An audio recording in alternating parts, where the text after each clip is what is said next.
Oi, Ginjal, lagi sibuk nggak? Iya, emang kenapa, Nau? Mau curhat nih, kenapa ya orang-orang itu berpikir kalau aku itu anak buahmu? Padahal kan kita berbeda ya? Juga ya, Nau. Padahal kan kita beda. Miskomunikasi ini harus kita luruskan. Orang-orang harus tahu kalau kita ini beda. Kasih yuk, tunjukkan siapa kamu, Nau. Siap, Jal. Halo guys, kenalin, aku Kenjal Adrenal. Aku terletak di atasnya Ginjal dan sering disebut dengan topinya si Ginjal. Aku juga mempunyai dua bagian utama loh, yaitu korteks dan medula, yang masing-masing mempunyai tugas yang super penting. Apa aja tuh? Jadi, bagian korteks ini merupakan bagian luar dari aku yang berfungsi untuk menghasilkan hormon kortisol dan juga aldosteron. Hormon kortisol ini yang berfungsi untuk mengatur stres, sedangkan aldosteron yang berfungsi untuk membantu tubuh mengatur tekanan darah dan juga keseimbangan garam. Kemudian ada bagian medula yang menghasilkan hormon adrenalin yang berfungsi agar tubuh itu bisa lari dengan cepat ketika ada bahaya. Pantes aja ya, Nau. Tubuh itu jadi waspada waktu bahaya. Ternyata itu kerjaan medulamu. Terus, kalau kamu rusak gimana? Kalau aku kena masalah, efeknya bisa serius loh, Jal. Misalnya nih, ketika aku sedikit menghasilkan hormon, maka akan terjadi penyakit Edison, di mana penyakit Edison ini ditandai dengan tubuh itu gampang lelah, tekanan darah rendah, dan juga kulit muka menjadi kusam. Sebaliknya, kalau aku menghasilkan hormon yang terlalu banyak, maka akan menyebabkan penumpukan lemak pada area wajah dan juga perut, yang menyebabkan perutnya semakin besar. Berarti kamu benar-benar krusial ya buat tubuh. Jadi, harus gimana nih biar kamu tetap sehat? Iya benar, Jal.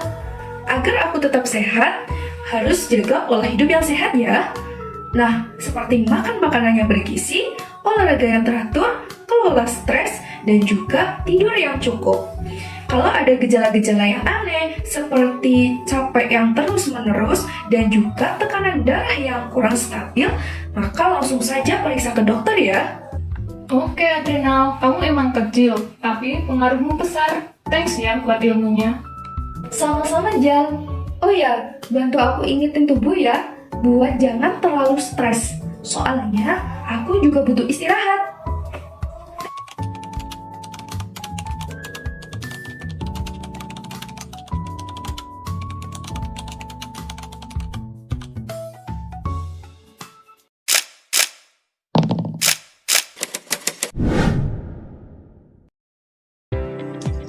Hai Di, kamu pernah dengar soal gigantisme dan dwarfisme?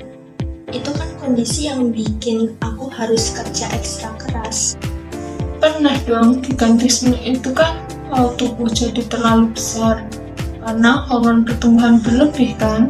Kasihan kamu, pasti berat banget menopang tubuh besar begitu. Iya, kalau gigantisme aku harus tumbuh panjang banget. Apalagi di lengan dan kaki. Biasanya karena kelenjar pituitari berlebihan, hormon pertumbuhan waktu masa pertumbuhan. Akhirnya aku sering haus belum waktunya. Kasian banget sih tubuh kalau sampai sakit-sakitan. Nah, aku juga nggak kalah repot loh. Kalau tubuhnya besar banget, aku harus kerja ekstra buat memproses semua makanan yang masuk. Energi yang dibutuhkan tubuh besar seperti ini pun nggak main-main. Iya ya, tapi dwarfisme juga gak kalah rumit. Kalau itu, aku justru gak bisa tumbuh dengan baik.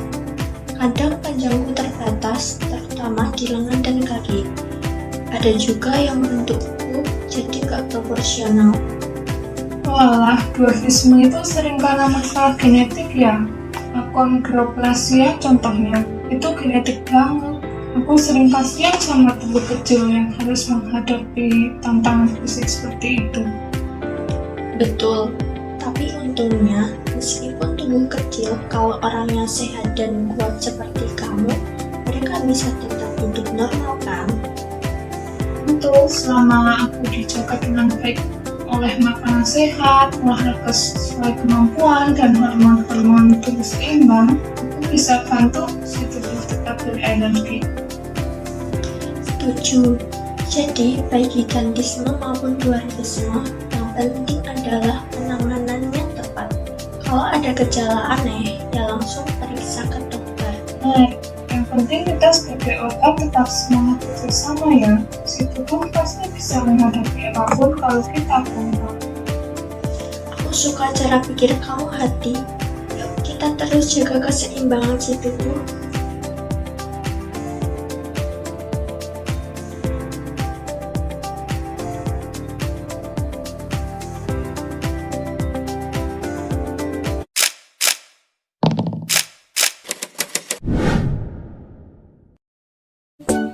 Aku harus menghasilkan insulin dalam jumlah besar sekarang.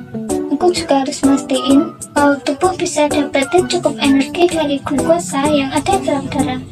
Semoga aja cukup buat semua sel dalam tubuh. Kenapa nih insulin jadi banyak banget sih? Biasanya cuma dikit, cukup buat buka pintu dan biarin glukosa masuk. Tapi ini kebanyakan. Kayaknya ada sesuatu yang gak beres deh. Kelenjar pankreas menghasilkan banyak insulin. Biasanya aku menyimpan glukosa cadangan. Tapi kalau kelebihan insulin kayak gini, aku gak bisa menyimpan insulin dengan baik. Aku juga merasa kesusahan buat ngatur kadar gula. Aku baru saja mengeluarkan glukosa ke dalam sel darah. Nah, biasanya aku ini dibantu oleh insulin untuk mendistribusikannya ke seluruh tubuh. Tetapi, aku khawatir karena sekarang jumlah insulin yang ada di dalam tubuh ini semakin banyak dan mengakibatkan gula darahku menjadi tidak stabil. Peningkatan kadar glukosa dalam darah ini jadi bikin aku kerja lebih keras untuk buang kelebihannya. Tapi seiring waktu, kalau ini terus berlanjut, aku bisa capek dan gak bisa mampu ngatasin semua gula ini. Ini bisa bikin kerusakan pada diriku. Kenapa bisa kayak gini sih? Aku cuma pengen ngasih yang terbaik buat tubuh. Menghasilkan lebih banyak insulin harusnya bisa bantu tubuh buat ngatur gula darah. Tapi sekarang yang aku dengar malah ada masalah di setiap bagian tubuh.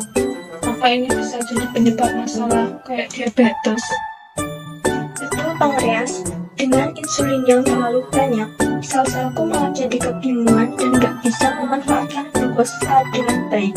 Tubuh jadi terjebak dalam kondisi yang disebut resistensi insulin, di mana meski ada banyak insulin, glukosa tetap nggak bisa masuk dalam sel dengan sempurna. Dan aku nggak bisa nyimpan glukosa dengan baik lagi. Kalau kondisi kayak gini terus berlanjut, tubuh jadi terlalu banyak glukosa di dalam darah, yang akhirnya bisa memicu penyakit kayak diabetes tipe 2. Semua kerja keras kita jadi sia-sia. Itu dia.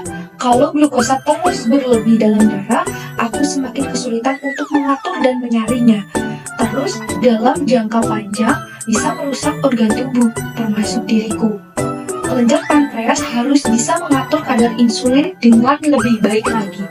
Kayaknya aku udah berlebihan deh dalam menghasilkan insulin.